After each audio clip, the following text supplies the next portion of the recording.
much, but most of it was housing code. For example, one time I was just in the courthouse, and they came up to write me a ticket for housing code, and I said I'm in court, and the cop says I'll get you later. So I'm done with my court hearing. Me and my friend walk out of the courtroom. This is five hours after he talked to us the first time, and there was nobody around. We just walked out, and that cop lied and said that I ran away from him. I got 6 months in jail for that. So they were just framing me. Huh. Just framing me. That's Nothing crazy. but framing me. Wow. Yeah. Even though the guy with me testified that nobody even talked to us, nobody said a word to us, and we never ran away from nobody. But And anyway. it didn't matter that your friend was there and testified on your behalf. That was it. That was it. The judge just says, I don't care. 6 months. Maxed me out 6 months. And then they gave me 6 months for a housing code, so I sat in jail for they gave me more than a year, but I sat in jail for 365 days. Great. The interesting part is the case that I was in on was a case against Wells Fargo, because I caught them selling promissory notes, and also I caught them crediting an account in which they claimed a promissory note financing check came from for a mortgage, for example, that the bank never had proof of the source of those funds. So basically, I caught the banker creating funds from thin air, which is a federal offense. Oh. So I had the vice president of Wells Fargo in the witness chair, and I was asking him where the funds came from, and he finally admitted that they debited the bank liability when the promissory note is deposited. And I asked him, well, where's the offsetting accounting ledger entry? And he said, what do you need to know that for? So I asked him like 3 times, and he didn't want to answer it. And then finally, I basically said he's under oath to answer, and then he answered, and he says, we credited cash. And he started crying. He started crying in the witness chair because he just testified that he credited cash, which is a felony. The bank is not allowed to create funds by bank entries. Wow. So anyway, wow. I even told my friend, I go, this is such a big case. I bet they're going to try to pull stuff. So we got down there early, and that's when that cop tried to approach me and arrest me.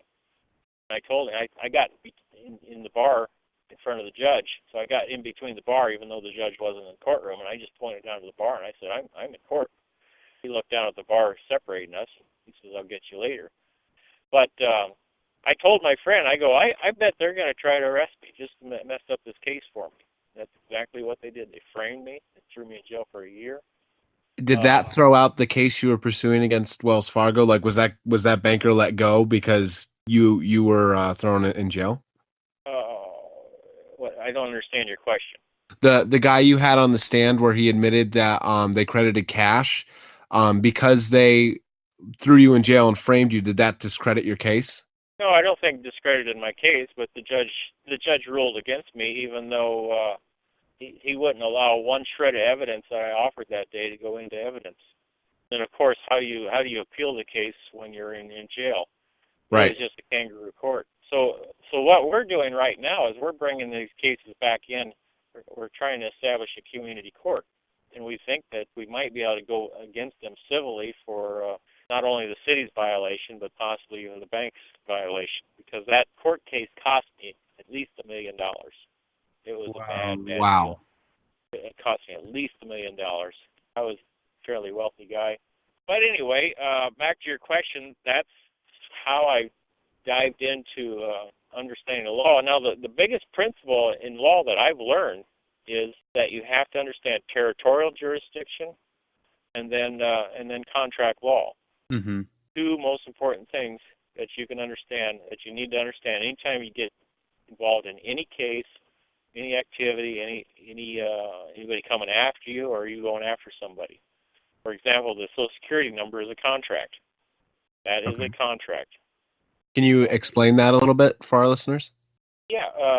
If you're American-born, which that means that if you're born on the land between Canada and Mexico, you're American-born, even though there's North America, South America. But just for general reference, American-born. That makes you an American.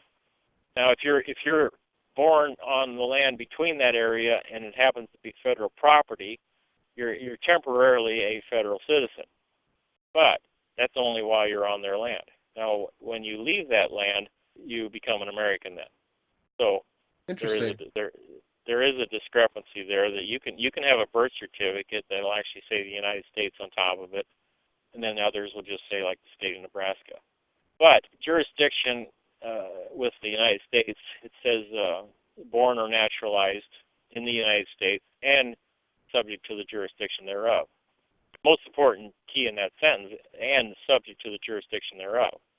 So if you're born on their land and you walk off their land, then you're leaving the jurisdiction thereof, the territorial jurisdiction. Okay. You're no longer a resident. Right. You're not Okay. voluntarily submitting yourself to the jurisdiction once you leave. That's right.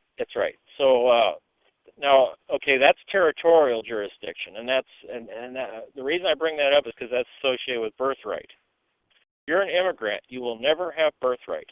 Never. Cannot get it.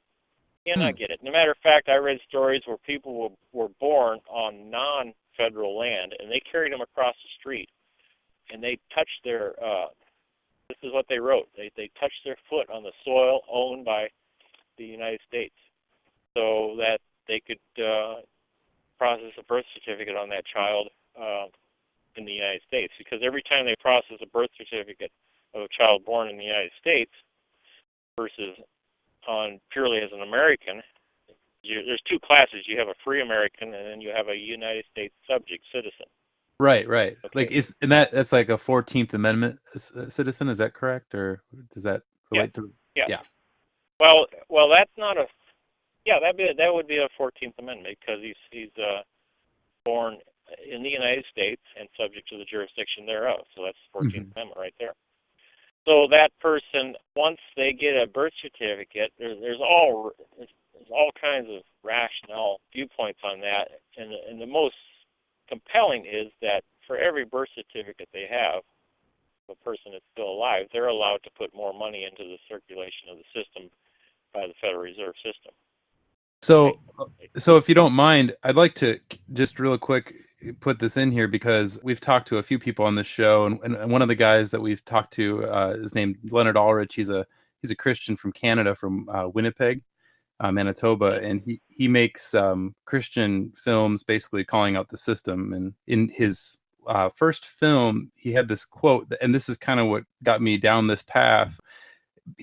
I'll just read it to you. He said, "The United States was allowed to become the world's biggest debtor nation when it became bankrupt in 1933, eventually along with all other nations, because your birth certificate is a bond. You are pledged as collateral on the debt of your nation. You are traded as a human resource on the stock exchanges of the world, especially in New York, the home to the world's largest stock exchange." I believe there's some truth to that. I don't think it's true entirely. The United States is not a nation. The United States is a entity. Now, right. It's a corporation. It's an entity. It's not a nation. America is the nation. It has people. It has law. It has land. America is a nation. If you're going to call anything a nation, I think America is. Okay, now Americans got up one day and they said, well, we need something to work together to defend our borders. So they created the Articles of Confederation, and they said the name of this confederation is going to be the United States of America. So the United States of America is more of a proper name. That's why you'll see every time the United States of America is recorded in government papers, it's written as a proper name. It's not in capital letters. Right. So, yeah, feel free to cut in. I'll try to, so I don't do all the talking. But okay, so you got the United States of America, the Confederacy established. So that's a tool that's been allowed to act on behalf of the people, the American people. Now that Confederacy created another tool called the United States, and that tool is also now that tool, whenever you see it listed, it's going to be in all capital letters. Now, I don't think that's absolute solid way of looking at it, but the main thing to remember is The United States is not the Confederacy. It's something that was created to work in behalf of the Confederacy. Okay. That's why it's called, Articles of Confederation was called the Constitution of the United States, and then when they created the United States Constitution, they referred to it as the Constitution for the United States. Uh-huh. So it's like a tool for the Confederacy to use.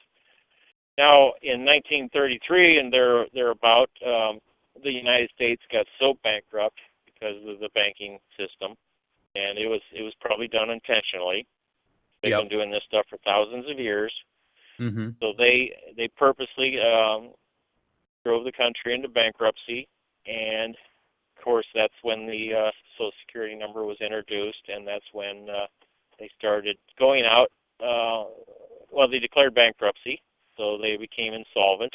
And when you become insolvent, you're allowed to create script. That's where the Federal Reserve comes in. So they're completely allowed to create script and use it in their bankruptcy system, and that has nothing to do with the American people. Right. We're not even part of that. Yeah. So then here's another question. Then you're saying that the United States, that's what they're doing, but the American people are not. So if the United States is at war, are the American people at war? No, because, for example, a lawyer friend of mine, he graduated top of his class out of Michigan. He got drafted, and he went into the Vietnam draft. And he said when he showed up to get drafted in, these two guys were standing beside him, and they told him to all line up. And they said, take 2 steps forward and raise your right hand, and we'll swear you in. And these two guys beside him would refuse to do that. They kept their hands down, and they backed up all the way to the wall. And he said he watched those two guys get drilled for, I can't remember if he said 2 hours or 4 hours, but they kept threatening him with court-martial and all this stuff. Anyway, my friend, he didn't know better, even though he was a smart legal mind. He went off at the Vietnam War because he raised his hand and he got sworn in. And when he got back home, he investigated those two guys, and he found out that they understood that swearing in was a contract. Wow. They weren't about the contract. That so is he goes, Mike, yeah, he goes, you mean I went off and I almost got killed a number of times, and I didn't have to do it? He was really ticked. So. Wow. Okay, so that's a contract. Now, if it wasn't necessary, why would they have you do it? Right. Okay? Why would they have you do it? And why would they get it on film? And blah, blah, blah. Now, the same thing is, if let's say you're an immigrant. So that's a contract, right? Sure. So if you're an immigrant, you come in here and they draft you, and you say, I'm not going. They have their own laws. They could throw you in jail, and they can certainly deport you. So you're going to be treated as though you're under a contract. You're not protected by constitutional parameters, pre-14th Amendment constitutional parameters. You're strictly under contract. Now, there's lots of ways to get into contract with the United States. Social Security number, walking in and asking for a driver's license, walking in and asking for being an incorporation. Marriage licenses, all this stuff. Right. The list is endless. The most important thing to remember about all this is the contractual relationship. Right. So, now you asked about an American. Okay, the American has no relationship with the United States. No relationship. He does have a limited relationship with the United States of America. Okay? He does have a limited relationship with the United States of America. And the Bible says that even when a nation goes to war, you're not supposed to force people to go to war. Mm-hmm. Okay? Every time Israel went to war and they had a good king and so forth, the people were asked to come forward. They weren't forced. And we held the same principles in America.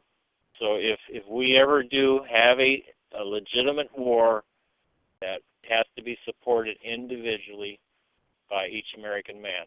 He cannot be forced to join the military.